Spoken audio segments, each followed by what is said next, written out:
50% თუნდაც 45% მთელი საქართველოს მასშტაბით 50 თბილისში, როცა ამბობს, რომ არ უნდა მიიღოს ოპოზიციამ არჩევნებში მონაწილეობა, ძალიან დიდი რიცხვია. მოყვებით მე ამაში, მე არ მithქვამს, რომ ეს არის ისეთი მონაცემი, რომელიც არჩევნებში ერთმნიშვნელოვანი მონაწილეობის მანდატს აძლევს ოპოზიციურ პოლიტიკურ პარტიებს. ეს ხوار ნიშნავს, რომ არჩევნებში თუ წავლენ ოპოზიციური პარტიები, მათი ამორჩეველის დიდი ნაწილი არ მივა არჩევნებში. ოპოზიციურმა პარტიებმა უნდა დაარწმუნონ ამორჩეველები არჩევნებზე წასვლა აღებს. ასეთ ქვეყანაში, როცა ჩვენ ვსაუბრობთ იმის შესახებ, რომ არჩევნები ასეთი მასშტაბით გაყალბდა თურმე. რა აზრი აქვს საერთოდ სოციოლოგიაზე დაყრდნობა? კონსოლიდირებული ავტორიტარიზმის პირობებში არა მხოლოდ არჩევნებში მონაწილეობა არის ფიქცია, არამედ გამოკითხვების ფიქცია ხდება. ფიქრობ, რომ ჯერ ეს ეტაპი არ დამდგარა. კახარიას და ლელოს მხრიდან არჩევნებში წასვლას თუ ნაციონალური მოძრაობა და ახლები ვერ დაითანხმეს, აზრი არ აქვს. მე ვფიქრობ, კი, ანუ ეს ნიშნავს წაგებულ თამაში მონაწილეობას. ხოლო ზოგიერთ ოპოზიციურ პარტია შეიძლება ეს აწყობოს. მთელი ეს დისკუსია შეიძლება დაასრულოს ხელისუფლებამ ივანიშვილმა თუ ეს ყველა ოპოზიციური პარტიის ლიდერი დაიჭირეს. თუ ოპოზიციური პარტიათა ლიდერები აღმოჩნდნენ ციხეში, ეს ნიშნავს, რომ ჩვენ სახეზე გვაქვს უკვე ასე ვთქვათ, შემდგარი და კონსოლიდირებული ავტორიტარიზმის პირობებში არჩევნები იქცევა ფარსად. აი, აქ უკვე არჩევნებში მონაწილეობის ლოგიკას მე ვერ ვხედავ. მოგესალმებით, მე ვარ ჟურნალისტი მერაბ მეტრეველი და ეთერშია გადაცემა პოლიტქალაქი. ჩვენ ვაგრძელებთ საუბარს ადგილობრივი თვითმმართველობის თემაზე. როგორც იცით, ეს არის საკითხი, რომელიც არის სადავო ოპოზიციურ პარტიებს შორის და არა მხოლოდ მათ შორის, არამედ ოპოზიციურ ამორჩეველს შორისაც. ამ თემასთან დაკავშირებით ლელომ ერთ-ერთ სოციოლოგურ კომპანიას კვლევა დაუკვეთა მოსახლეობის გამოკითხვა და ჩვენ გადავწყვიტეთ, რომ გადაცემაში ამ კვლევის ავტორი იაგო კაჭკაჭიშვილი მოგვეწვია. მასთან ვისაუბრეთ ბუნებრივი ამ კვლევის შედეგებზე. რა ჩვენა კვლევამ, რამდენად აქვს აზრი არჩევნებში მონაწილეობას ოპოზიციის მხრიდან, რას ემხრობა ოპოზიციური ამორჩეველი და რამდენად აქვს ოპოზიციას შანსი თუნდაც თბილისი მოიგოს ამ პირობებში. მოგესალმებით ბატონ იაგო. მადლობა მასპინძლობისთვის. ჩვენ საუბრობთ ბუნებრივი ადგილობრივი არჩევნებზე, ეს გახდა ერთ-ერთი მთავარი თემა და იმ კვლევაზე, რომელიც თქვენ ჩაატარეთ და ამ კვლევის შედეგებზე, რომელსაც საინტერესო ტენდენციები გამოავლინა და რას ცვლის და ამაზე რომ აუხსნათ ასე ვთქვათ ჩვენს მაყურებლებს, რა ამბობს ხალხი, გამოკითხული ადამიანები, როგორია მათი მოსაზრებები, როგორც თბილისში, ისე მთელი საქართველოს მასშტაბით, უნდა დავიწყოთ ამ არჩევნებთან დაკავშირებით. მოგესალმებით ბატონო მერაბ, მოგესალმებით მაყურებლებს. კი ეს კვლევა აუცილებლად უნდა მიუთითოთ დროზე, იმიტომ რომ იმდენად ცვალება დროში ვცხოვრობთ, რომ განწყობები იცვლება დროის შესაბამისად და დრო არის აჩქარებული, განსაკუთრებით ადგილობრივი არჩევნების კონტექსტში შეიძლება ითქვას. ამიტომ ის, რაც მოსახლეობას უნდა თქვათ 2 თვის წინ შესაძლოა, დღეს ასე არ არის. ეს გამოკითხვა საქართველოს მასშტაბით ჩატარდა მაისში, უფრო ზუსტად რომ თქვა 5-20 მაისის შუალედში. ერთი თვის ცოტა მეტი. კი, თვეზე ცოტა მეტია, კი ბატონო. საქართველოს მასშტაბით ჩატარდა და ჩვენ ეს შერჩევითი ერთობლიობა 2000 რესპონდენტ საშუალებას გვაძლევს, რომ მონაცემები სხვადასხვა ჭრილში განვიხილოთ სტატისტიკურად სანდო შედეგებით და ერთ-ერთი ჭრილი, რომელიც ძალიან საინტერესოა და პრაქტიკულად გამოკითხვის ყველა ცვლადთან მნიშვნელობს, ცვლადთან მიმართებით მნიშვნელობს, ეს არის თბილისის რეგიონების ჭრილი. მე არ მახსენდება ერთი შეკითხვაც კი, ერთი თემაც კი, ერთი საკითხიც კი, სადაც თბილისსა და რეგიონებს შორის განსხვავებას არ ქონდეს, ასე ვთქვათ, სტატისტიკური სანდოობა და მნიშვნელობა. დიდი განსხვავებაა. დიდი განსხვავებაა, მაგალითად თბილისელები სხვანაირად უყურებენ რაღაც პროცესებს და რეგიონებში სხვანაირად. კი, და იმდენად მასშტაბურია ეს განსხვავება, რომ ნამდვილად ღირს აღნიშნათ. ანუ მაგალითად ავიღოთ ყველაზე უფრო ცხელი საკითხი, როგორცაა პოლიტიკურ ძალთა რეიტინგები და მაგალითად ქართულ ოცნებასა და ოპოზიციურ პარტიებს შორის ნაპრალი, ასე ვთქვათ, გეპს, რასაც ვეძახით ხო ჩვენ. საქართველოში თუ ავიღებთ აი ამ ორი, ასე ვთქვათ, პოლიტიკური ძალის წონას, ერთი მხრივ ქართული ოცნება და მეორე მხრივ ოპოზიციური პარტიები, თანაც პროდასავლური ოპოზიციური პარტიები ხას უსვამ ამას. საქართველოს მასშტაბით ეს არის 35% ქართულ ოცნებას და დაახლოებით რამდენი ზუსტად მახსოვს 57% ოპოზიციას. მაგრამ თბილისში ეს გეფი ასე ვთქვათ დრამატულად იცვლება. თანაფარდობა არის 25-66-ზე. თქვენ ხედავთ, რომ განსხვავება საკმაოდ დიდია. ანუ რის თქმა მინდა, თბილისი არის გაცილებით ოპოზიციური, თბილისის მაცხოვრებლები არიან გაცილებით ოპოზიციურად განწყობილები. პრაქტიკულად ყველა საკითხთან მიმართებით ისინი უფრო მეტად თვლიან, რომ ქვეყანა არასწორი მიმართულებით ვითარდება. ისინი უფრო მეტად თვლიან, რომ არჩევნებში მონაწილეობა არ ღირს რეგიონებთან შედარებით, ისინი უფრო მეტად თვლიან, რომ მათ უფრო მეტად აქვს მოლოდინი, რომ არჩევნები სამართლოდ ჩატარდება და ასე შემდეგ. მოკლედ არ მახსენდება არც ერთი ცვლადი, სადაც ეს განსხვავება არ იყოს. ეხლა თქვენ მთელი საქართველოს მასშტაბი და თბილისი შეადარეთ. თბილისი და რეგიონი. თბილისი და რეგიონი თბილისი და შეადარეთ. რეგიონები. კი ბატონო. საქართველოს მონაცემი ერთია. მონაცემში თბილისი შედის და ამიტომ საქართველოს მონაცემში თბილისი შედის. თუმცა ეს რეგიონები თუმცა არსებობს თბილისსა და რეგიონებს შორის გადაკვეთის სხვადასხვა წერტილი. ძალიან მნიშვნელოვან საკითხებში, მაგალითად პრობლემების იდენტიფიკაციის თვალსაზრისით, ხო? ორი პრობლემა გამოიკვეთა და ორივე პრობლემა გამოიკვეთა თანაბრად როგორც თბილისში, ასევე რეგიონებში.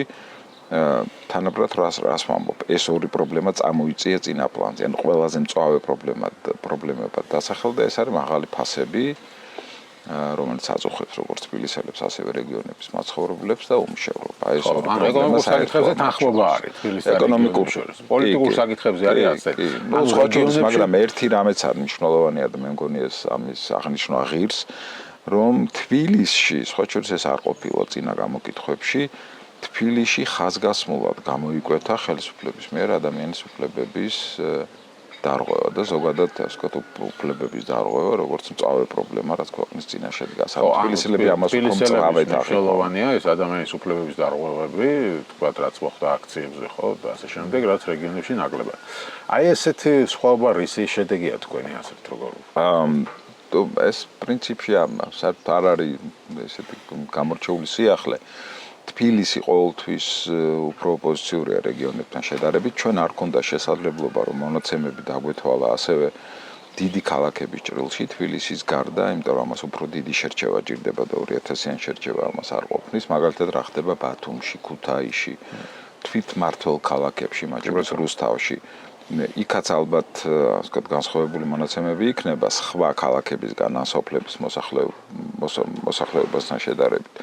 თუმცა მას აი თბილისი ყოველთვის არა მარტო ამ ხელისუფლებასთან მიმართებით, ხო ჩვენ წინა ხელისუფლებებთან მიმართებით, თბილისი ყოველთვის არის უფრო კრიტიკული, ყოველთვის არის უფრო ნაციონალურ ეგრე იყო, ნაციონალურ მოძრაობის დროს წესი იყო, კი და რა განაპირობებს ამას უფრო მეტი ინფორმირებულობა, უფრო მეტი თავისუფლების ხარისხი, უფრო მეტი ასე ვთქვათ პროცესებზე ზეგავლენის მოხდენის შესაძლებლობა. ანუ მოგეხსენებათ, რომ რეგიონებში მაცხოვრებლები და განსაკუთრებით სოფლებში მაცხოვრებლები გადაწყვეტილების მიღების, ასე ვთქვათ, პრაქტიკებში და პროცესებში პრაქტიკულად ნაკლებად არიან ჩართული და მეტიც მათ ადგილობრივ ხელისუფლებასთან კავშირი აქვთ მინიმალური კავშირი აქვთ და უამრავი კვლევა აჩვენებს, რომ რეგიონებში, აი მუნიციპალიტეტებში, განსაკუთრებით სოფლებში, კავშირი, ასე ვთქვათ, კომუნიკაცია ადგილობრივ ხელისუფლებასა და მოსახლეობას შორის არის, ნუ შეიძლება ითქვას პრაქტიკულად გაწყვეტილი და ადამიანები ნაკლებად იღებენ მონაწილეობას პროცესებში, მათ შორის ადგილობრივი პოლიტიკის გამსაზღვრებელ პროცესებში, როგორც არის ბიუჯეტის დაგეგმარება, როგორც არის რაღაცა სოფლის განვითარების გეგმის შემუშავება და ასე შემდეგ. ეს პრობლემაა. უფრო არიან დაახლოებული ადგილობრივ ხელისუფლებებთან, უფრო არიან მიბმული ხელისუფლებებთან. უფრო არიან მიბმული დაახლოებულს ნაციონალური მოძრაობის დროს ამას განსხვავებას ვხდით იმის, რომ მაშინ თუ გახსოვთ იმედის დახურვის შემდეგ უკვე ფაქტობრივად არ დარჩა ოპოზიციური არხი, რომელიც მთელ საქართველოზე ვრცელდებოდა. ხო, მაესტრო იყო და კავკასია და მარტო თბილისზე ვრცელდებოდა. ახლაც დგას ეს პრობლემა. ახლა პრინციპში ოპოზიციური არხები ვრცელდება მთელი ქვეყნის მასშტაბით. მაგრამ მიუხედავად ამისა, როგორც ჩანს, სახელმწიფო პროპაგანდა უფრო ახდენს. რამდენიც ვიცი, მე რა ყველა ოპოზიციურ არხს ფორმულა იქნება ეს თუ პირველი თანაბარი ხელმისაწვდომობა ყველა რეგიონზე იმედთან შედარებით არ არის. არა, შეიძლება რაღაც მცირე სხვაობა იყოს, მაგრამ ისეთი არ არის, როგორც მაშინ იყო, რომ მარტო თბილისში უჩვენებდა ოპოზიციურ არხებს მაესტროს და კავკასიაზე და დაარჩენ არსებობს. ამიტომაც არის, რომ არსებობს მეტად, მაგრამ ეს განსხვავება მაინც არ შეიცვალა. ეს განსხვავება მაინც არ შეიცვალა, მაგრამ კი ბატონო, არსებობს ეს მედია ხელმისაწვდომობა ასევე რეგიონებში და სწორედ ამის გამოა რომ არც რეგიონები ასე ვთქვათ გიждდებიან ხელისუფლებაზე ხო იქაც არის ოპოზიციური განწყობები უფრო მეტი არის გამოკვეთილი არა ხო კი ბატონო ხო ახლა რაც შეეხება არჩევნებში მონაწილეობა არ მონაწილეობას ხო ეს საკითხი კი ბატონო ამ საკითხმა ხო აი ციფრებს ავიღო საქართველოს მასშტაბით 55%-საც 54.5% ემხრობა მონაწილეობას არჩევნებში, ხოლო თბილისის მასშტაბით მხოლოდ 50. ანუ გავსვათ რომ კითხვა იყო დასმული ასე რომ თქვენ აზრით ოპოზიციამ უნდა მიიღოს თუ არა თვითმმართველობის არჩევნებში მონაწილეობა. ანუ დიდი განსხვავება 4% არის, ხო? 54 და 50. მთელი საქართველოს მასშტაბით თუ ავიღებთ. და თუმცა რეგიონებში ალბათ უფრო რეგიონებში მეტია, ცალკე რეგიონების მონაცემიც არის. ამ მონაცემსაც უნდა დავიკითხავ ხა ცალკე რეგიონებში, როგორ რეგიონებში არის 56. ხო, ну, ხო, სადღაც ანუ 6%-ით მეტია რეგიონებში მომხრე, მაგრამ მოდი ასე ვთქვათ, რაღაც ძალიან დიდი გადაწონა აქეთ მხარეს, მომხრეების მხარეს არ არის. შეიძლება ითქვას, რომ ნახევარ-ნახევარზე იყო, ანუ თბილისში ყოველ შემთხვევისთვის. ეს რას ნიშნავს თქვენი აზრით? ეს ნიშნავს, რომ უნდა მიიღონ მონაწილეობა არჩევნებში პარტიებმა თუ არ უნდა მიიღონ? ხო, ასე ერთმნიშვნელოვნად და კატეგორიულად ამის თქმა რთულია. მე რა ამ მონაცემა ბევრი კითხვა დაბადა, აჟიოტაჟიც გამოიწვია, განსაკუთრებით სხვა შეკითხვასთან მიმართებით და ცოტა ტექნიკურად მინდა ეგ საკითხი ახსნა, ესე იგი თავდაპირველად კითხვაში ეს საკითხი დასმული იყო, აი ასე პირდაპირ, ესე იგი უნდა მიიღონ თუ არა, ხარს უჭერთ იმას თუ არა ოპოზიციურმა პოლიტიკურმა პარტიებმა მონაწილეობა მიიღონ ადგილობრივ თვითმმართველობის არჩევნებში და ის შედეგები თქვენ წაიკითხეთ ახლა რაც არის. და შემდეგ გამოკითხვის მსვლელობაში კითხვაში დასმული იყო ასევე სხვა შეკითხვა, უფრო ზუსტად რომ ვთქვათ, იყო შეთავაზებული რესპონდენტებისთვის ორი ალტერნატივა. პირველი ადგილობრივ არჩევნებში მონაწილეობის მხარდაჭერა ახალ საპარლამენტო არჩევნებთან ერთად და მეორე ადგილობრივ არჩევნებში მონაწილეობა ახალი საპარლამენტო არჩევნების ჩატარების გარეშეც. და იქ აღმოჩნდა რომ ამომრჩევლებს როგორც საქართველოში ასევე რეგიონებში ასევე თბილისში ურჩევნიათ უფრო მეტ ნაწილს ურჩევნიათ რომ ადგილობრივი არჩევნები ჩატარდეს ახალ საპარლამენტო არჩევნებთან ერთად. ბატონო 35.8% მთელი საქართველოს მასშტაბით და 46% თბილისის მასშტაბით ამბობს რომ უნდა ჩატარდეს კი ბატონო ადგილობრივი და საპარლამენტო არჩევნები. დიახ, ანუ რის თქმა მინდა ამომრჩევლებისთვის არჩევნებში მონაწილეობის უკეთესი ოპოზიციური პარტიების არჩევნებში მონაწილეობის უკეთესი დიზაინი არის თუ ადგილობრივი არჩევნები ჩატარდება ახალ საპარლამენტო არჩევნებთან ერთად, ან ახალი საპარლამენტო არჩევნები ჩატარდება მანამდე, ვიდრე ადგილობრივი არჩევნები.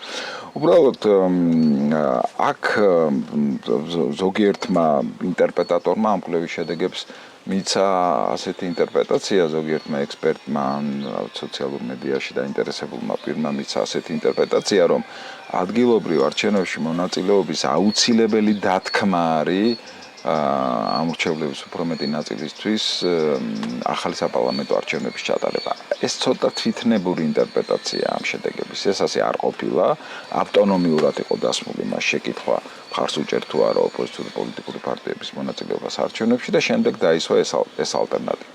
ანუ რისი თქმა მინდა, რომ მოსახლეობას უფრო ურჩევნია, ან უფრო წარმოუდგენია ადგილობრივ არჩევნებში მონაწილეობა ახალ საპარლამენტო არჩევნებთან ერთად, ვიდრე მის გარეშე და მე მგონი ეგ არც ამაში არაფერი არ არის არაბუნებრივი ან გასაკვირი. და ამ ორ მონაცემს თუ ერთ რამეს ვიტყვი თუ შეიძლება ძალიან მალე დავასრულებ. ეს ამ კვლევამ რა აჩვენა, ეს არის მნიშვნელოვანი, რომ არჩევნების როგორც ხელისუფლების ცვლის, ძალაუფლების შეცვლის მექანიზმის მიმართ მოსახლეობაში, საქართველოს მოსახლეობაში იქნება ეს რეგიონებში იქნება, თბილისში იქნება არ არის ასე ვთქვათ ისეთი გამოკვეთილი სკეპტიციზმი. ამას მინდა ხაზი გაუსვა, რომ არჩევნებს ადამიანები, ამორჩევლები განიხილავენ ძალაუფლების ცვლის მექანიზმად. მაგალითად პირიქით გონია რომ 50% თუნდაც 45% მთელი საქართველოს მასშტაბით 50 თბილისში როცა ამბობს რომ არ უნდა მიიღოს ოპოზიციამ არჩევნებში მონაწილეობა ძალიან დიდი რიცხვია. კი, ეს არ არის ცოტა რიცხვი. ეს არ არის ცოტა რიცხვი, ეს არ არის ცოტა რიცხვი, მაგრამ ეხლა ნუ ფაქტია რომ 56%, 57%, 54% ყოველი მეორე თბილისელი რაღაც ტენდენციაზე მიანიშნებს, ხო, იმაზე რომ ეს მე ვფიქრობ, რომ რა ვიცი, საქართველოს დემოკრატიული განვითარების ერთ-ერთი და პოლიტიკური კულტურის ერთ-ერთი მონაპოვარია მე რა. აქამდე წინა წლებში რომ დასმულიყო ეს შეკითხვა, არ ვიცი დასმულა თუ არა, საერთოდ არ დასმულა, არ ისმებოდა ხო საკითხი, ხა უნდა მიიღოს მონაწილეობა თუ არ მიიღოს. რომ დასმულიყო მე დარწმუნებული ვარ, ალბათ რავი 90% იტყოდა რომ თუ უნდა მიიღოს ოპოზიცია რისთვის. ჩვენ რომ უნდა განვასხვაოთ განაცაგან ერთი არის რესპონდენტის მონაწილეობა არჩევნებში, თვითონ წავა თუ არა არჩევნებში და მეორე არის ურჩევს თუ არა ეს პარტიებს და უბრალოდ არ დასმულა და ჰიპოთეტურია რა თქმა უნდა ჩემი დაშვება, მაგრამ რომ დასმულიყო შეკითხვა რომ ურჩევდი თუ არა პარტიებს ალბათ 2020-ის არჩევნების წინ, ან 24-ის არჩევნების წინ, თუნდაც 90% ალბათ ეტყოდა რომ უნდა მოყვებით მე ამაში. ეს 50-ზეა ეს. კი, მე მოყვ თბილისშია 50-ზე, საქართველოსია 16-15%. მოყვებით მე ამაში. მე არ მithქვამს რომ ეს არის ისეთი მონაცემი, რომელიც არჩევნებში ერთმნიშვნელოვანი მონაწილეობის მანდატს აძლევს ოპოზიციურ პოლიტიკურ პარტიებს. ცხადია, ეს ასე არ არის. უბრალოდ ეს შეიძლებოდა გამხდარიყო იმ შემთხვევაში, თუ ოპოზიციური პოლიტიკური პარტიები შეთანხმდებოდნენ ამაზე. ეს შეიძლება გამხდარიყო კარგი საწყისი პოზიცია, ასე ვთქვათ, სასტარტო პოზიცია ოპოზიციურ პარტიებისთვის, რომ გაეძლიერებინათ ამორჩევლებისთვის ადგილობრივ არჩევნებში მონაწილეობის мотиваცია. შეთანხმებულიყვნენ საერთო კანდიდატებზე, როგორც თბილისში, ასევე სხვა დიდ ქალაქებში, ასევე მაჟორიტარობის საკრებულოს მაჟორიტარ წევრებზე ყოფილიყო შეთანხმება. ანუ თუ იქნებოდა ოპოზიციური პოლიტიკური სპექტრის აი ასეთი ერთსულოვანი გადაწყვეტილება, რომ მოდი ვცადოთ ეს გზა. შეიძლება იმან განაპირობა, რომ ორი დიდი პარტია ამბობს, რომ ბოიკოტს უცხარებს. რა თქმა უნდა, მოძრობა და კოალიცია ჩვენებისთვის და მათი ამორჩეველი ალბათ ეთანხმება. აბსოლუტურად, არ დაგვაუწყდეს. ინტერესო არის, რომ მათი ამორჩეველი მიყვება ამაში, მაგრამ დიახ, არ დაგვაუწყდეს, რომ ეს შედეგები ჩვენ მიღებული გვაქვს იმ ფონზე, როდესაც ასეთ საყოველთაო თანხმობა ოპოზიციურ პოლიტიკურ პარტიებს შორის არ არის. მაისშიც იყო ცნობილი, რომ კოალიცია არჩევნებისთვის, ცვლილებებისთვის არ მიიღებდა არჩევნებში მონაწილეობას და არც ერთიანი ნაციონალური მოძრაობა, ხო? და ნუ ოპოზიციური პარტიები და ამორჩევლები ასე გაყოფილი ხო არ არიან ერთმანეთთან, არა, ოპოზიციური პარტიების ამორჩევლები ოპოზიციური პარტიებს ყურს უგდებიან, ხო მართალია? ჩვენ პარტიულ ჭრილში, პარტიული აფილაციების ჭრილში გვაქვს ეს დათვლილი, რომ უნდა მიიღონ თუ არა მონაწილეობა არჩევნებში და მართლაც აღმოჩნდა, რომ ყველაზე უფრო მაღალი мотиваცია არჩევნებში მონაწილეობის საქართველოს ოცნების ამორჩეველს, ყველაზე დაბალი აქვს კოალიცია ცვლილებებისთვის ამორჩეველს, სხვა შორის ერთიანი ნაციონალური მოძრაობის ამორჩევლის მონაცემები მაინდა-მაინც დაბალი არ არის.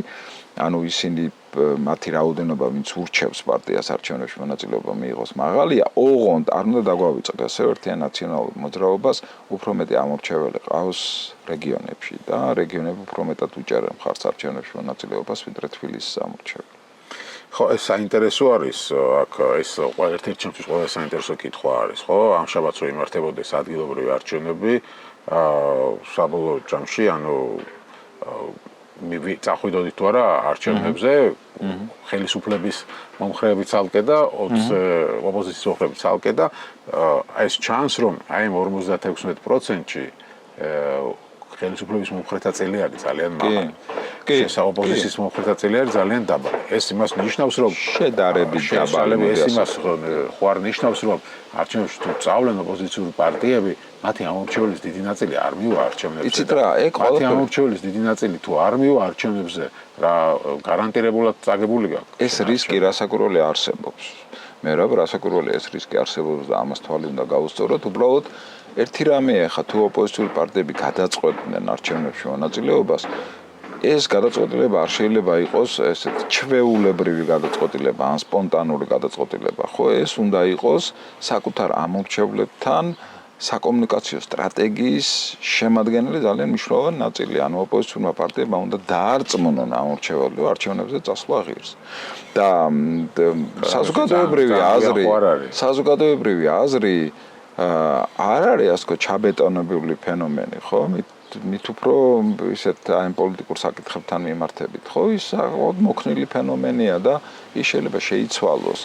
მე სულ ვამბობ ხოლმე, რომ საზოგადოებრივი აზრის გამოკითხვის შედეგები ყოველთვის უნდა გაითვალისწინო, მაგრამ ეს არ ნიშნავს, რომ ყოველთვის ამ შედეგების მიხედვით უნდა იმოქმედო. იმიტომ რომ შეიძლება საზოგადოებრივი აზრი ცდებოდეს, მაგალითად იყოს ბარიერი რაღაცა დემოკრატიული ღირებულებების განვითარების გზაზე და აი აქტორების, მათ შორის პოლიტიკური პარტიების, სამოქალაქო საზოგადოების, მედიის ფუნქცია ეს არის, რომ ზეგავლი უნდა მოახდინოს საზოგადოებრივ აზრზე და ის შეცვალოს სასურველი მიმართულებით. ამიტომ თუ ოპოზიციური პარტიები გადაწყვეტდნენ, რომ არჩევნებში წასვლა ღირს, ერთიან კანდიდატებზე შეთანხმება ღირს და ასე შემდეგ, მათ უნდა დაეგეგმათ ერთობლივი ძალიან სერიოზული საკომუნიკაციო სტრატეგია და შეეცვალათ საზოგადოებრივი განწყობები არჩევნებში მონაწილეობის სასარგებლოდ. ახლა ეს პროცესი არ ხდება. ეს თბილისში რამდენად მოხდებოდა ამის შეცვლა? მე ცოტა რთულად წარმოვიდგენია, იმდენად არის. ახლა კიდევ უფრო რთულად, ხო? განწყობები, ასე ვთქვათ, კი ბატონო, ყოველ შემთხვევაში ფაქტია, რომ არანაირი თანხმობა ოპოზიციურ პოლიტიკურ სპექტრში არ არსებობს. რომ ეგ არის ყველაზე ცუდი ვარიანტი. ხო, ეს არის ყველაზე ცუდი ვარიანტი, როცა ზიგზაგური მონაწილეობა არ გადის. მეინსტრიმული ოპოზიციური პარტიებიდან ორი გადის, ორი არ გადის. ეს არის ის ვარიანტი, რომელიც ყველაზე უფრო მეტად აწყობს ქართულ ოცნებას.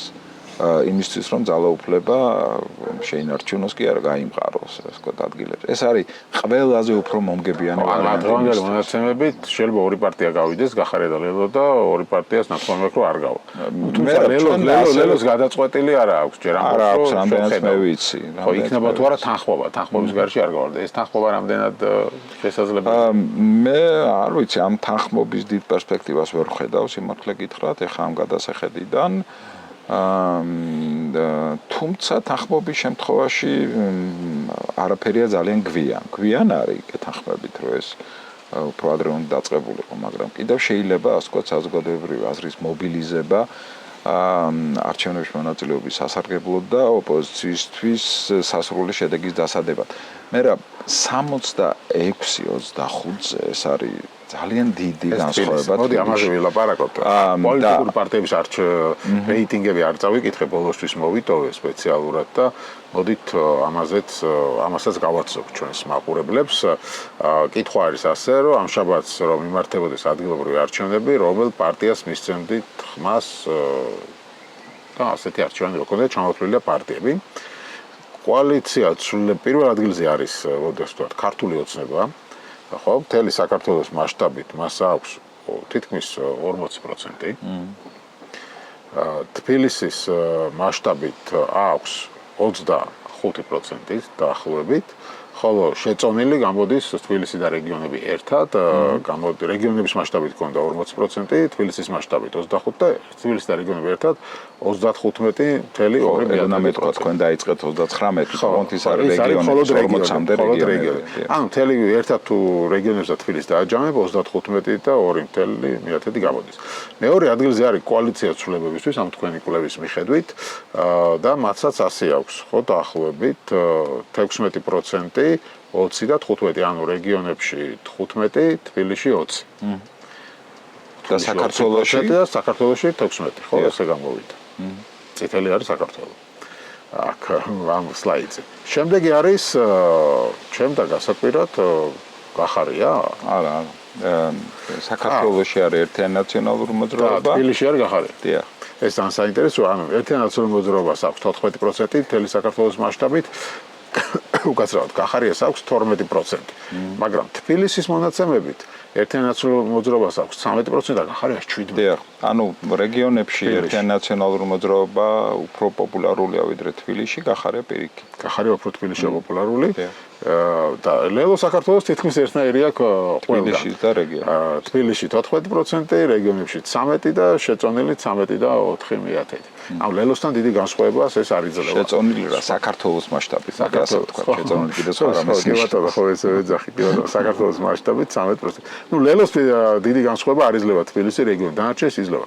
მაგრამ მოდით ჩვენ რადგან ეხლა საუბრობთ იმის შესახებ, რომ ოპოზიცია საუბრობს, რომ თბილისი უნდა გამოვგლიჯოთ და ლელო, ხო, ხა ამას ამბობს, ეს ვარიანტი განვიხილოთ, რამდენად შესაძლებელია თბილისის გამოგლიჯა, ხო? თბილისში ქართულ ოცნებას აქვს 25%. თქვენი კვლევით. დანარჩენი გამოდის, რომ აქვს ოპოზიციას ერთად აღებული. დანარჩენი არა, ესე იგი, კი 66% აქვს ოპოზიციას.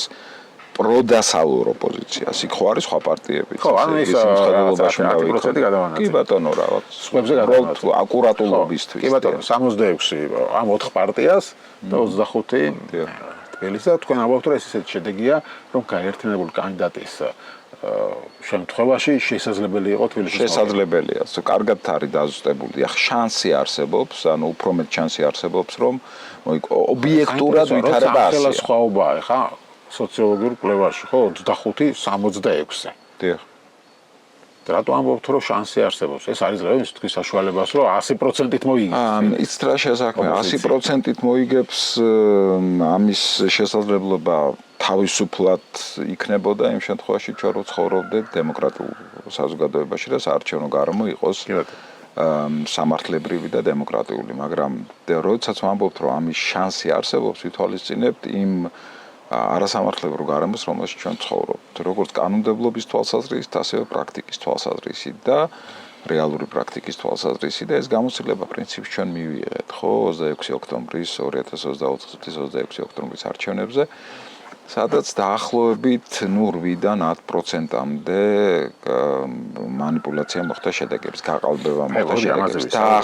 დაახლოებით, ეხლა ზუსტად ამის თქმა არ შეიძლება, მაგრამ ჩვენ გვაქვს სოციოლოგებს, გვაქვს ორი ძალიან მნიშვნელოვანი და ეს მარტო სოციოლოგებს არა პრინციპში ეს ასე ვთქვათ სტანდარტია, ეს არის ორი მნიშვნელოვანი ინდიკატორი გაყალბების, ეს გახლავთ ეგზიტ პოლები. ორი ეგზიტ პოლი, რომელიც ჩატარდა ორი ძალიან ავტორიტეტული საერთაშორისო ორგანიზაციის მიერ და მათ შედეგები ერთმანეთს პრაქტიკულად დაემთხვა. ამ ეგზიტ პოლებში ოცნებას რამდენი ჰქონდა? 41-42%. აი, განსხვავება არის 14%, ხო? აი თქვენი კვლევაც მე დავდე Facebook-ზე, როცა თქვენ ჩაატარეთ კვლევა საპარლამენტო არჩევნების წინ. ივნისში, ხო თუ ივლისში? ხო, საფუძვლში 2020-ზე იქაც 40% აქვს ქართულ ოცნებას და ეგზიტ პოლებმაც აჩვენა სადღაც 40-51%. და შედეგი რაც დადო CSGO არის 54%. ანუ განსხვავება არის 14%. ხელისუფლების 42-ს თუ ავიღებთ, ახლად 12%. ხო, კი ბატონო, 12. თქვენ კვლევასა და შედეგებს შორის თუ ავიღებთ 14%. 14%-იან სხვაობის შემთხვევაში რატო ამბობთ, რომ 80% გაყალბდა? იცით რა, იმიტომ რომ ეხლა ვითვალისწინებთ ჩერჩევის ცდომილებას, რომელიც არის ხოლმე 3%-ის ფარგლებში და ამ 3%-ს ასე ვთქვათ, ვაძლევთ ამ შემთხვევაში ხელისუფლებას, რომ გამოიყენოს ეს ძალიან დიდი სტატისტიკა, რომელიც კი, მაგრამ ეხლა სად 66-25-ზე და სად ხო, კი, მაგრამ აქ მას ამბობენ რომ რაც რამდენიც დაჭირდა იმდენი გააყაბა. ანუ ის რომ მაგალითად აი მანდარი პატრონერა თქვენი ეს დღევანდელი კვლევაც ფაქტობრივად ამბობს რომ მთელი საქართველოს მასშტაბით ოცნებას სადღაც ისე 35% აქვს, მაგრამ რეგიონებში 40% ისევ როგორც საპარლამენტო არჩევნებში, ხო? ანუ როცა საპარლამენტო არჩევნების წინ თქვენმა სოციოლოგიამ აჩვენა 40%, რაც ეს კითხვა Facebook-ზე დავსვი და ხელისუფლება მერე დადო 54%. 14%-ით უფრო მეტი, ვიდრე თქვენი, აი ამხელა აცდენა როცა არის. დაუშვათ მე ვენდობი თქვენს კვლევას, ხო? თუ თქვენ კვლევას ვენდობით, ეს ნიშნავს, რომ სადღაც 14-12%-ით მინიმუმ ცდომილებას რო ვიღოთ, ხელისუფლებამ გააყალბა არჩევნები. ამას ნიშნავს. როცა ასეთი მაღალი არის განსხვავება სოციოლოგიასა და შედეგებს შორის რეალურ, რომელიც მე იდება. ასეთ ქვეყანაში, როცა ჩვენ ვსაუბრობთ იმის შესახებ, რომ არჩევნები ასეთი მასშტაბით გაყალბდა თურმე. რა აზრი აქვს საერთოდ სოციოლოგიაზე დაყრდნობას? აი რა აზრი აქვს? მე ამის გათვალისწინებას თუ გამოდის, რომ ხელისუფლება 40% აქვს და 54%-ს იწერს. ხო ამას ამბობს თქვენი კვლევა? გასაგებია, ჯერთი აქ ასე ვთქვათ თითეული პროცენტი ფასობს და მნიშვნელოვანია, ხო? აქ ლაპარაკია, რომ იმ ხელა განსხვავების პირობებში პოლიტიკურ წონებს შორის, რომელიც თბილისში, კონკრეტულად თბილისია, ხო, აქ აქცენტი თბილისში არსებობს ქართულ ოცნებასა და პროდასავლურ ოპოზიციას შორის, ამ ხელა განსხვავების ფარგლებში გაყალბების შესაძლებლობა, შეუძლებელია ვერ ვიტყვი, მაგრამ ყოველ შემთხვევაში ძალიან რთულდება. ძალიან რთულდება. ანუ მე დავასრულებ თუ შეიძლება მერაბლის თქმა მინდა. მოკლედ თუ ჩვენ თუ ვინმე იტყვის და ასე ვთქვათ დაიცავს მკაფიოდ ამ პოზიციას, რომ ხელის ჩვენ ვართ ეხა ისეთ საზოგადოებაში ცხოვრობ და ისეთ პოლიტიკურ ვითარებაში, რომ ხელისუფლება შეუძლია დაწეროს ნებისმიერი შედეგი, რაც მას უნდა. და ეს 80%-იანი განსხვავება ამას არ ნიშნავს. ბოლომდე არ ნიშნავს და რატომ? იმიტომ რომ 80%-იანი განსხვავება და 25%-იანი განსხვავება მნიშვნელოვანია. არა, სხვა რამე, მაგრამ მე სხვა რამეს მე კითხვა დაგისვით. ანუ გაყალბების მასშტაბებს სოციოლოგიას რა აზრი აქვს ასეთ პირობებში? საარჩევნო არჩევნები, აი პარტიების რეიტინგის გამოკითხვას და სოციოლოგია რო არ ყოფილიყო გაყალბება 26 ოქტომბრის არჩევნებში არ იქნებოდა. ეგრეთ პოლისოციოლოგია. შედეგების გამოცნობასთან ერთად, აი სოციოლოგიაზე სოციოლოგია. კი, რა თქმა უნდა, ხო? ანუ რო დაეყარდნო სოციოლოგიურ კვლევას, რომელიც გეუბნება რაღაცას, აი ესეთი შედეგი იქნებოდა, ასეთი იქნება. სხვა ქვეყნებშიც არის ყოფილა აცდენები, ხო? იგივე Brexit-ი იყო ადრე ტრამპის არჩევნებზე, მაგრამ იქ არის რაღაცა 2-3%-ში აცდენები. სოციოლოგიასა და შედეგებს. შეგვიძლია ამტკიცო ხელისუფლების ავტორიტარულობის ხარისხი. ხო, 14% და ამ ვითარებაში, როცა 14% არის განსხვავება, მე ეს კითხვა დავსვი. ფიქრობ, რომ საერთოდ აზრი აქვს სოციოლოგიას დაეყარდნო რაღაც გადაწყვეტილების მიღებაში. სოციოლოგიას რასაკვირველია აზრი აქვს, იმიტომ რომ თუ სოციოლოგიური გამოკითხვის შედეგები და რეალური განწყობები არ გეცოდინება და კიდევ ერთხელ ვამბობ, exit poll-ის გამოკითხვის ნაირსახეობა, მასობრივი გამოკითხვის ნაირსახეობა, უბრალოდ იქ იმდენად დიდია შერჩევითი ერთობლიობა, ცდომილება და დადის 1%-ამდე ან მაქსიმალური სიზუსტით ხდება განწყობების რეალიზაცია. თუ ეს შედეგები არ გვაქვს, მაშინ არჩევნების გაყალბებული შედეგების გაყალბების შესახებ ვერ ვიმშია. ხო, კი, მაგრამ მე მას რა ვამბობ, რომ ამაზე დაყრდნობით რომ მიიღო, ეხლა შენ რამე გადაწყვეტილება ღირს არჩევნებში წასვლა, არ ღირს. ამისთვის სწორედ აქ დგას შეკითხვა. ასეთ ქვეყანაში თუ გამოდგება ამას ვამბობ. კი, სწორედ აქ დგას შეკითხვა და ცოტა უფრო ფართო პოლიტიკური კონტექსტით რო შევხედოთ. თუ ჩვენ ვცხოვრობთ კონსოლიდირებული ავტორიტარიზმის პირობებში, აქეთკენ მივდივართ, მაგრამ მე ვფიქრობ, რომ ჯერ ეს ასე ვთქვათ ეს არ დამდგარა კონსოლიდირებული ავტორიტარიზმი. კი ბატონო, განსხვავებული მოსაზრებებია, რასაკვირველია, განსხვავებული მოსაზრებებია, მაგრამ მე ვამბობ, რომ ჯერ კიდევ ვცხოვრობთ თხევადი ავტორიტარიზმის პირობებში, გამოვიყენებ ამ ტერმინს, ერთ-ერთი სოციოლოგი იყენებს ამ ტერმინს და დავესესხებ და გამოვიყენებ და ჩვენ მივდივართ კონსოლიდირებული ავტორიტარიზმისკენ. თუ არჩევნებისთვის დადგება ეგეთი ვითარება, რომ ავტორიტარიზმი ჩაბეტონდება, რასაც მოიტანს პოლიტიკური ოპოზიციური პოლიტიკური პარტიის ლიდერების ციხეში ყოფნა. მივდივართ ხო ამ გზაზე, ესე იგი მნიშვნელოვანი ლიდერები ციხეში არიან და სხვებს კიდე ემუქრებიან. ოპოზიციური პარტიების აკრძალვა, ინსტიტუციურად აკრძალვა. ეხლა დაიწყო შეტევა სამოქალაქო საზოგადოებაზე და ძალიან მნიშვნელოვანი ორგანიზაცია. აუარესდა იმ არჩევნებიდან. რასაკვირველია და დღითი დღე უარესდება. კი ბატონო, ამიტომ თუ ეგ მოხდება, რომ ჩვენ ვიცხოვრებთ კონსოლიდირებული ავტორიტარიზმის პირობებში, რასაკვირველია აქ არჩევნები ხდება ფარსი. და რაც რასაკვირველია აქ არჩევნები ხდება აბსოლუტურად ესეთი არაფრის მომცემი, იმიტომ რომ კონსოლიდირებული ავტორიტარიზმის პირობებში მართლაც არჩევნები უქმდება. და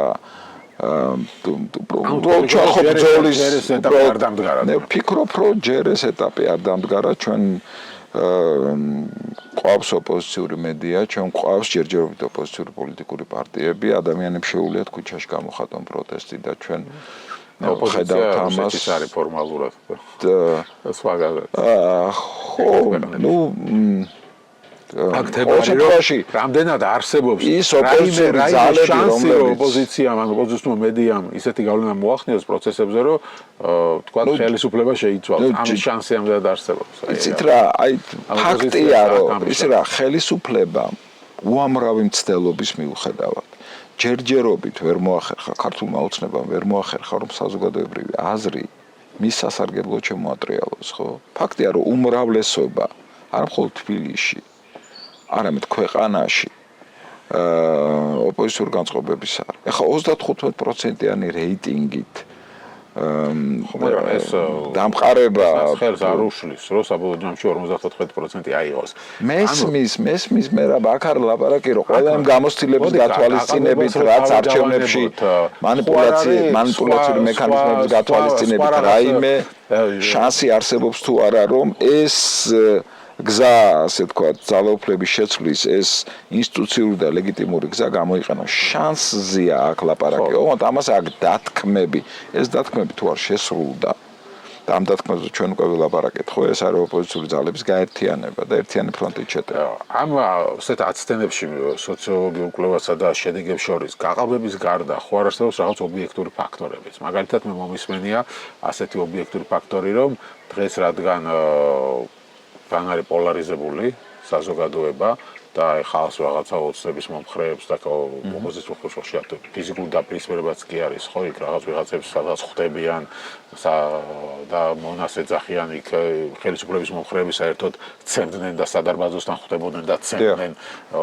აქციებზე მიმავალ ხალხს და ასეთი რაღაც არსებობს.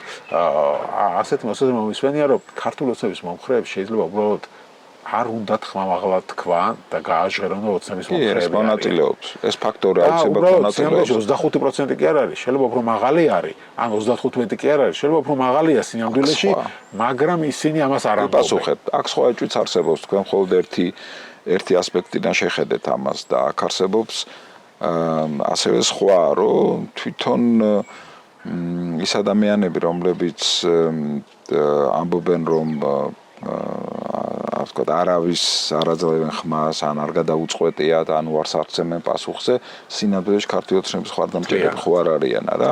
იმიტომ რომ არ უნდათ ამის გამჟღავნება და ასე შემდეგ. ანუ მოკლედ, აქ დგას ადამიანთა გულწრფელობის პრობლემა, ხო, რომ ანდა მაგალითად ის ადამიანები, ვინც ოპოზიციურად განწყობილები არიან, ეშინიათ და ამ ოპოზიციურ განწყობებს ვერ აფიქსირებენ, ხო და ესე შეგვიძლია ვთქვათ, ეშინიათ და ამიტომ სინამდვილეში ქართული ოცნების რეიტინგი უფრო დაბალია. ანუ ეს სპეკულაციები ცხადია არსებობს, რასაკვირველია არსებობს. მაგრამ ეხლა მე გეტყვით, ჯერთი მონაცემების ანალიზში არსებობს გარკვეული სტატისტიკური მექანიზმები, რომელიც თუ შეიძლება ასე თქვას, არაგულწრფელობის პრევენციას ახდენს, ან გაშალაშინებას ახდენს, თუ შეიძლება ასე თქვათ. ერთ-ერთი ასეთი საყოველთაო ცნობილი მექანიზმი არის მონაცემების შეწონვა, რომელიც სხვადასხვა ცვლადის საფუძველზე ხდება, მათ შორის იმ მონაცემების, ვის მისცა ამ მომრჩეველმა ხმა გასულ არჩევნებზე. მოკლედ, სხვადასხვა მექანიზმები არსებობს, რომელიც ამ მაგრამ ერთ რამეს ვიტყვი მე, თუ შეიძლება დავასრულებ, რომ კონსოლიდირებული ავტორიტარიზმის პირობებში არა მხოლოდ არჩევნებში მონაწილეობა არის ფიქცია, არამედ გამოკითხვების ფიქცია ხდება. პოლიტიკური გამოკითხვები ავტორიტარიზმის პირობებში არის ისეთი არაობიექტური და ტყუილია, რა თქმა უნდა. და იმიტომ რომ ავტორიტარიზმის პირობებში ადამიანს ეშინია და არ არის გულწრფელი გამჟღავნოს თავისი ოპოზიციური განწყობები. მაგრამ საბედნიეროდ, ამიტომაც ვამბობ ერთ-ერთი ფაქტორი რის გამოც ვამბობ, რომ ჩვენ ცხოვრობთ ესეთი მოძრავი ავტორიტარიზმის პირობებში, თუ თხევადი ავტორიტარიზმის პირობებში არის ის, რომ ველზე რესპონდენტებს, ოპოზიციურად განწყობილ რესპონდენტებს შეუძლიათ საკუთარი ოპოზიციური განწყობები გაამჟღავნონ და ისინი არ არიან იმდენად დაშინებულნი, რომ მათი ეს განწყობა დამალონ. მეორე ფაქტორიც არის რაც თქვენ ბრძანეთ, რომ ზოგს ეს რცხვილება ზოგსების მოხრევი.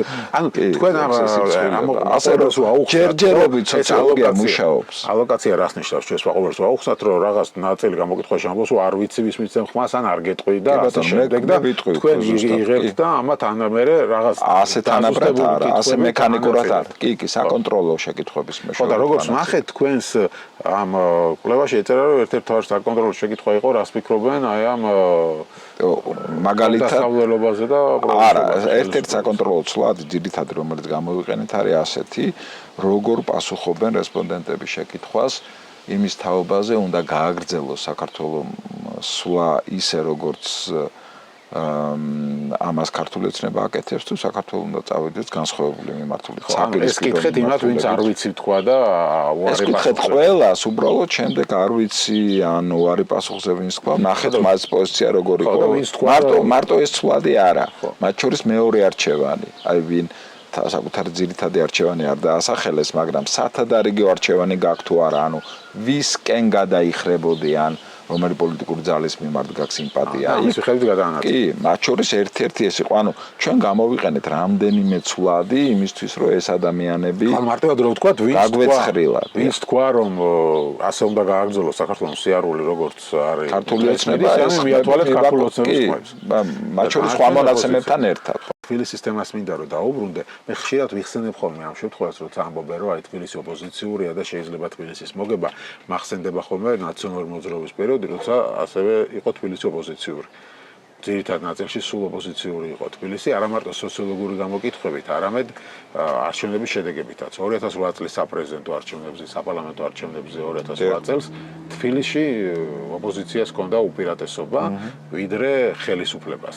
და ყველა ფიქრობდა, რომ აი თბილისი არის ოპოზიციური ქალაქი და რეალურად ასეც იყო. მაგრამ როცა მოვიდა 2010 წლის ადგილობრივი არჩევნები, ხელისუფლება ნაციონალურ მოძრაობას კი ფიქრობდა მაშინ, რომ თბილისის მოგება გაუჭირდებოდა ძალიან და ამიტომ თუ გახსოვთ, კანონმდებლობაში ბარიერად 50% კი ერთად დაწერეს. ნუ ეხლა ესე არის და ყველა ქვეყანაში რომ პირველი ტური რომ გადალახო 50% უნდა აიღო და მათ ჩამოწიეს 40%-ზე. რომ 40% იყო ბარიერი, არ მახსოვდა ეხლა თქვენ 40% თუ გადალახო, ამიტომ მიმართავს. ასე ეს გააკეთა, იმდენად თვითონაც ეშინოდა თბილისის. მაგრამ არჩევნებზე რა მოხდა? იგი უკვე 54% აიღო.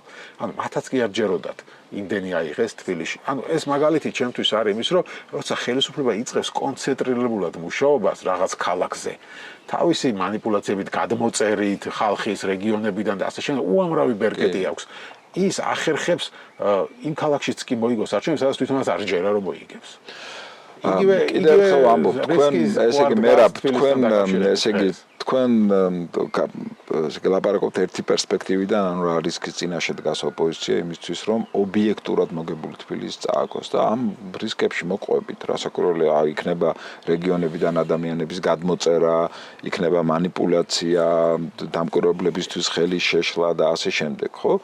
მაგრამ არსებობს სხვა პერსპექტივაც, საპირწონე თუ შეიძლება ასე ითქვას, პერსპექტივაც. ნუ იგივე 2024 წლის 26 ოქტომბრის არჩევნებს რო შევხედოთ თბილისის შედეგებს, ფაქტია რომ იქ ესე იგი ქართულ მოცნებად მაგრამ თქვენ ამბობთ რომ გავიგე რა საპარლამენტოზე როცა თბილისი იქ არ იყო, იქ არ ჭირდებოდა, არ იყო საჭიროება, მაგრამ მაგააკეთა. კი ბატონო, მაგრამ ნუ აქ ამას ძალიან მარტივად გიპასუხებთ. ერთი ძალიან გაცვეთილი ქართული შეიძლება მარტო ქართული არ არის ამ ძაზით ინგლისში ცხვარი ვის გაუწყვეტია. ანუ აქ არ ლაპარაკი იმაზე ღირს თუ არა გარისკვათ და თუ რისკავ რა შემთხვევაში ღირს თუ არა გარისკვათ არჩევნებში მონაწილეობა და თუ რისკავ რა შემთხვევაში იქნება ეს რისკი მაქსიმალური შედეგის მომტანი. და ჩვენ მათ შორის ეს გამოკითხვაც აყალიბებს იმ დათქმებს თუ წინაპირობებს რა შემთხვევაში შეიძლება იყოს არჩევნებში ოპოზიციის მონაწილეობა მომგებიანი და ასეთი დათქმები უკვე ვთქვით, ხო, ეს არის ოპოზიციური ამორჩევლის მოტივაციის გაძლიერება, რომ ღირს არჩევნებში მონაწილეობა და ერთიან კანდიდატებზე შეჯერება. თუ ეს არ მოხდა, მაშინ არანაირი აზრი არ აქვს. ანუ გახარიას და ლელოს მხრიდან არჩევნებში წასვლას თუ ნაციონალურ მოძრაობა და ახლები ვერ დაითანხმეს, აზრი არ აქვს. მე ვფიქრობ, კი, ანუ ეს ნიშნავს წაგებულ თამაში მონაწილეობას. უბრალოდ ზოგიერთ ოპოზიციური პარტია შეიძლება ეს აწყობდეს. მაგალითად, მე მრჩება შტაბ-ეჭრილება, რომ გახარიას პარტია მიუხედავად იმისა, რომ მას აქვს მოლოდინი, ამ პარტიას აქვს მოლოდინი, რომ ის ოპოზიცია არჩევნებს ვერ მოიგებს, მაინც უღირს არჩევნებში მონაწილეობა, იმიტომ რომ ის როგორც პარტია და ფორმალური ინსტიტუტი გადარჩეს როგორც სოციალური აქტივი.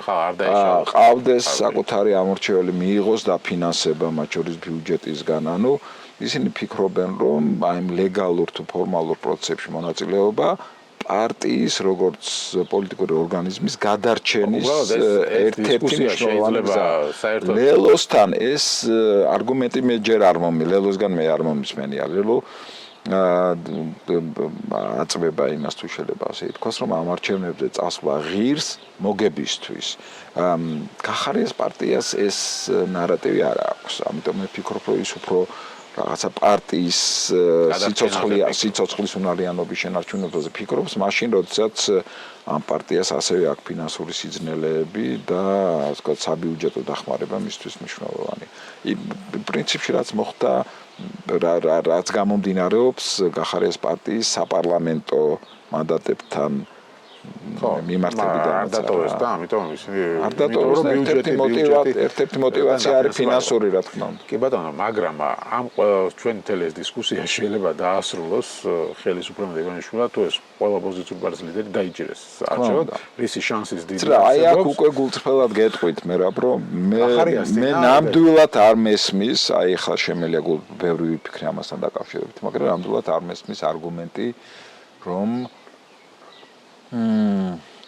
რომც დაიჭირონ ჩვენი ლიდერები, მაინც აქ არჩევნებში კიდევ უფრო მეტად აქ არჩევნებში მონაწილეობას. ეს უკვე არ მოს. ფათაშორის წინა ინტერვიუში ბადრი ჯაფარიძე, რომ მეც რო დამიჭირონ, მაინც ეს ჩემთვის ცოტა გაუგებარია. ანუ თუ ოპოზიციური პარტიათა ლიდერები აღმოჩნდნენ ციხეში, ეს ნიშნავს, რომ ჩვენ სახეზე გვაქვს უკვე ასე ვთქვათ, შემდგარი და კონსოლიდირებული ავტორიტარიზმის პირობებში არჩევნები იქცება ფარსად. აი აქ უკვე არჩევნებში მონაწილეობის ლოგიკას მე ვერ ვხედავ.